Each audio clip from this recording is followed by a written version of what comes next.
My name is Jalen Milroe. I'm from Katy, Texas, and I play quarterback. Alabama fans should be very concerned about Jalen Milroe heading into 2024, and I'm going to need your help in the comment section. Do you also believe he is slightly overhyped? And at the end, I'm going to tell you what I actually do like about Jalen. And look, it's not his fault. Everything has gone out of control. He is the 5th best odds right now to win the Heisman Trophy. He is also virtually unstoppable on the new EA College Football video game. Look at this Michael Vick type of clip. But let's get into it. Great receiver. What a great player. Very explosive, detail-oriented. He's a team guy. So to see him go is tough, but no, I'm very excited for him. I'm not sure if Milroe is going to be able to overcome losing Isaiah Bond and a few other of his best skill position players. I do give Milroe this, though. He is a great leader because sometimes you have to lie about a teammate to make him feel better, and that's exactly what happened here. He called Isaiah Bond there a team guy when he is anything but that. He told PeteThamel here this was a 100% me draft stock decision to transfer to Texas. Getting a great dude. Someone that really loves the game of football, very passionate. He's fun to be around. And that was Milroe talking about number 8, Niblack, the tight end, Amari Niblack, a really good player for Alabama who also went to Texas. So you take a look at what Alabama's wide receivers are able to do, and let's just stop it right here. Alabama's basically returning no production. Now they're hoping a guy like a Kendrick Law who just got the Uno coveted single-digit jersey number. Is he going to be a guy next year? I don't know. At this point, some Bama fans feel true freshman 5-star Ryan Williams is going to be the main guy. So here is Bernard catching a nice little deep over right here in the spring game. And Deboer is going to trust Bernard after he was a number 4 option in that loaded Washington wide receiver room. One final note, Jace McClellan and Roydell Williams are also gone, and that running back room is also depleted. I want you to listen closely to this next Milroe clip. Okay with who I am as a player, and I'm okay with, how I play. And I'm not going to change for no coach, and I am Jalen Milroe, and I'm okay with being Jalen Milroe, and I play differently than a traditional quarterback, and I'm okay with that. So there's nothing wrong with being unique, especially if you're effective like Jalen Milroe, but there's a difference when overall you were a very flawed quarterback last year, and just the overall egoism, referring to yourself in third person, okay, whatever, but the rigidity of that answer is what would concern me. I am not changing who I am for any coach. Well, that kind of sounds like he feels he has it all figured out, which he doesn't, because what Kalen Deboer did at Washington is a drastic change from who Jalen Milroe is as a quarterback. I said we got a special guy, in the building, because he truly cares about, number one, us as players, but also just the standard that it is at Alabama. So by all accounts, it seems like Milroe does like Kalen Deboer a lot, but it's interesting when you take a look at something like pass rate. Now, I'm not asking Jalen Milroe to turn into Michael Penix. I don't think anyone is, honestly. But it is interesting the juxtaposition from Penix to Milroe and just overall the Deboer offense to Milroe's skill set. So you see last year, Milroe only had one game where he had over 27 pass attempts. So let's take a look at Kalen Deboer's quarterbacks and offense over the past 4 years at Washington and Fresno State, and you'll see that Michael Penix did not have a single Power 5 game in 2022 under 27 pass attempts, and he only had one last year in that same capacity. Going back to Jake Haener, the Fresno State quarterback who's now with the Saints, well, it's practically the same thing. No games under 27 pass attempts either, and only one all the way back in 2020. That was just us looking at Milroe's maximum versus the minimum of the other two. When you just took a look at 35-plus passing attempts, as you can see, Milroe's never gotten to that mark, and Deboer gets there in 3 out of every 4 starts. Raw attempts could be a little misleading, so let's take a look at play percentage, right? Alabama, 39% of the time threw the football, where Washington 58% of the time was a top 10 offense in 2022. More of the same. Washington, again, a top 10 passing rate offense. Fresno State in 2021. And then again in 2020, a top 15 passing rate offense. What about plays per game in terms of pace? Well, it's interesting to see that Washington actually ran fewer plays per game. They had 2 bad offensive stinkers that led to that. But overall, Kalen Deboer moves offensively at a somewhat fast pace. As you can see, 75 plays and above per game in 2020, 2021, and 2022. And then we get to this stat via our friends at nooffseason.com. If you're interested in building a football card collection, hit me up. Our friends at nooffseason.com helps value what you have and what you could potentially get. But 9 times in 14 starts, Jalen Milroe had double-digit rush attempts. And from 2021 to 2023, that only happened once under Kalen Deboer in 41 starts. And despite being a big and mobile guy, he takes a lot of drive-killing sacks. So this one versus Michigan wasn't his fault. And we tend to blame sacks and pressure only on the offensive line. But in truth, it's also a quarterback stat. This is solely on Jalen Milroe. You're down 10-0 versus Tennessee. You have a beautiful pocket to step up into, but you don't. You walk into a sack here, and you fumble it when you could have ran for a first down or thrown to a potential open receiver down the field. And this will be a huge adjustment for Kalen Deboer because, well, his teams never get sacked. Top 5 in 2023, and then in 2022, they were number 2 in the nation. And then with a high play rate, it's ridiculous that Fresno was only 48th. And as you can see last year, Alabama 125th, 3.7 sacks per game. And Milroe is the main culprit. He has been sacked 4 times in a game, 9 times in 14 starts. And we talked about this in our recent debate, or should I say retort to Josh Pate. This video is floating in the top right corner of your screen when we were ranking the college football programs over the next couple of years. Take a look at this from Carter Donick, okay? As you can see, Jalen Milroe did have time to throw. In fact, more time to throw than any other college football quarterback returning. But as you can see, he would hold on to the football far longer. It's not even close compared to any college quarterback.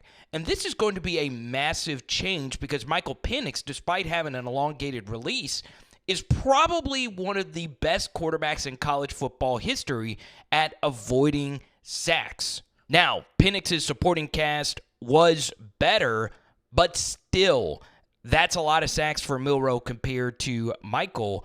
And one positive note, Jake Haener took a lot of sacks in 2020 in year 1 under Deboer. And then in year 2, once again, Fresno's sack rate was really good, especially compared to the high volume of plays that they ran. So how good was Jalen Milroe in 2023? Well, I would be concerned as an Alabama fan looking at the tape.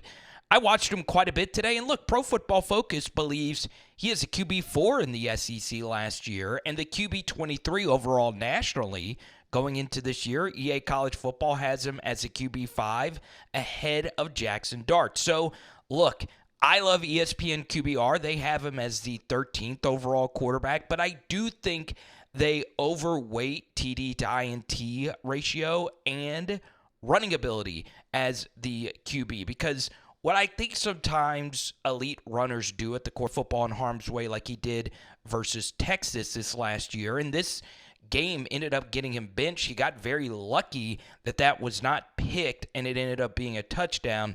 That didn't count because of a penalty, but still, it should have been an INT for Texas. Then this Arkansas game was not good for Milroe at all, and it was uplifted by an absolute coverage bust where any quarterback could have been able to deliver a throw to a receiver who didn't have another DB in the camera frame. So what you see with Milroe is a ridiculous amount of luck. So let's go to the LSU game where they didn't even know what a QB spy was. Milroe had wide open lanes to run through. This was his highest QBR on the season, but he missed a lot of throws in this game. including what should have been a walk-in touchdown here to Niblack, and he overthrew him. Yeah, there was some pressure, but still, you would like to see Jalen Milroe hit this tight end in stride, or at least give him a chance to make a play. And then he missed Isaiah Bond for a walk-in touchdown. Bond had no drops last year. This would have been a tutty, but guess what? Alabama ended up scoring on the drive anyway because, well, LSU's defense was probably the worst in the SEC compared to expectation.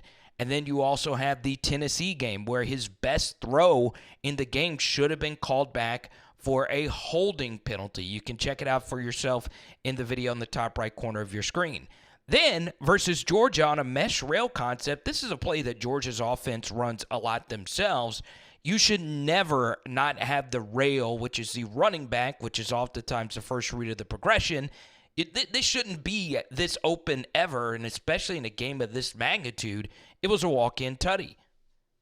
I just don't know if Milroe's going to get the benefit of all these coverage busts for another year in a row. And look, some of his running ability helps the throwing aspect of his game. This was probably my favorite Milroe throw. A&M wasn't allowing him to run at all, and they forced him to win from the pocket. This is elite quarterback play. He started off looking left, worked all the way to the right. Because there were two QB spies on the play, it means you're going to get good man coverage on the back end. Milroe eventually finds on the deep over Jermaine Burton, and he scores on an absolute dime of go back a throw. over the years. A balanced attack has been really what we've been able to do. And the balance doesn't mean that at the end of the day, the stat line shows 50-50 attempts or even yards run to pass, but it shows the ability to do both. There's Deboer with the headset on, and ironically, a very strong case can be made. He is the best coach between the headset in the entire sport. I mean, the guy has only lost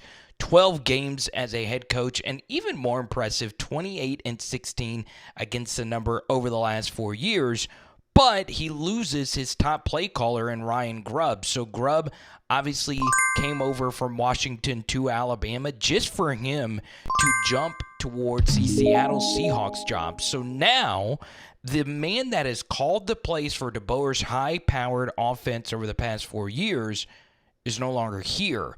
And this even goes deeper. According to CBS Sports, they have been together for 12 years across 4 different spots. So Kalen Deboer did the smart thing. He won't actually call the plays. He decided to promote Nick Sheridan, the Washington coach who also came over as the play caller. And the good news for Alabama is Nick Sheridan does have some play calling experience. When Deboer left Indiana, well, Sheridan stood back and called the plays for the Hoosiers. The problem, he wasn't good really at all. As you can see, the yard per play numbers just aren't there. In fact, he was last in yards per play in one of these seasons. They do have Jamarcus Shepard, who comes over from Washington as well. So there is some continuity still on the staff at Alabama. It's just you lost the play caller, the second most important person in your program. And I wonder if Deboer is going to be more involved in the play calling process and maybe eventually take over as the play caller, which is something I recommend you don't do at a job like Alabama. And I don't recommend this, honestly, for any SEC coach because there's so much on your plate already. So I think play calling on top of changing your offense for a quarterback you've really never worked with before, this could be a recipe for disaster. He has all the tools to be the best college football player in America. If he shows himself to be half the passer that Michael Penix Jr. was with his athletic ability, he will be what Jaden Daniels was in 2023. So my guy here is coming in hot. Could we see a Milroe to Jaden Daniels type of Heisman jump this year? The answer is maybe. I mean, look, their stats were kind of sort of similar in Jaden's first full year as the LSU starter, and this is Milroe, and Milroe actually had a better yards per attempt, a better overall deep ball thrower. Jaden was slightly better as a runner as well, with roughly 300 more rushing yards. Milroe, of course, so is special as a runner as well. And then if you even look at their passing charts, they both had similar weaknesses. Throwing in the intermediate was one of Jaden's, and that, of course, is the same thing with Jalen Milroe. And these charts via SEC StatCat also shows Jaden taking the massive leap in the intermediate. And another problem Jaden had, like Milroe, was he held onto the football too long in 2022 and took far too many sacks. But then in 2023, it all disappeared. He became one of the best college football quarterbacks of all time. So could we see the same thing with Milroe? The answer is no, because, well, of these two guys, Malik Neighbors and Brian Thomas Jr., there was continuity there. Same thing with any other elite Heisman Trophy leap. The supporting cast surrounding all these guys were absolutely ridiculous. They all returned their head coaches. They all returned their play callers. You cannot say the same thing about this year's Alabama Crimson Tide. There is a lot of uncertainty, even though, like I said earlier, I do like their offensive line. And I do like Milroe's leadership. This was him when he got benched celebrating Ty Simpson. And also Ty Simpson is also a positive for Milroe. He is their top backup, and I don't know if he's really that good at all. So Milroe's going to have a few games, even if they're rough, to figure this thing out. It's not a wild take to say Jalen Milroe is a more talented player than Michael Penix Jr. His ceiling is so much higher than what Penix Jr. could do. So I guess in theory, he could have a higher ceiling than Penix, but the exact opposite is undoubtedly true. He does have a higher floor for a quarterback entering a new offense because of his leadership experience and, of course, his running ability. If you are an elite athlete at the quarterback position, there is more wiggle room for playmaking ability and plays not being perfectly designed to his skill set. So I think Milroe gives Alabama a high floor. I just think it's going to be very clunky because I am not sure if this is a fit at all for all the reasons we gave today. Now, comment down below and let me know if you guys want to see more deep dives on SEC quarterbacks going into next year. Floating in your face are some other videos where you can actually see this beautiful face of mine. Check it out, baby. It is Power Hour SEC, baby. Boom. And tonight we're doing bison tacos. Let's go.